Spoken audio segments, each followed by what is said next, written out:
Hey guys, welcome to our channel. Don't forget to click subscribe button.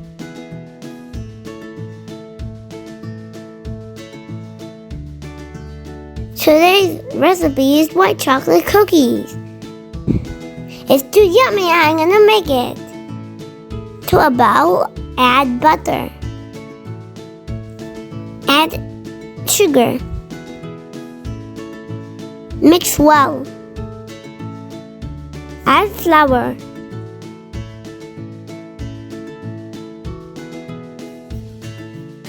Add baking soda.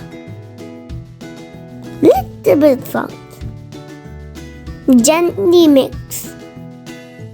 Now add white chocolate chip. Mix.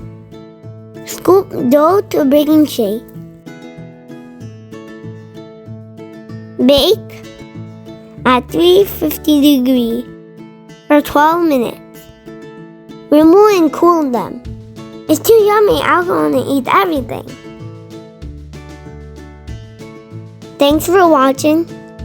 If you like our channel, then like, share, comment, subscribe, and don't forget our videos.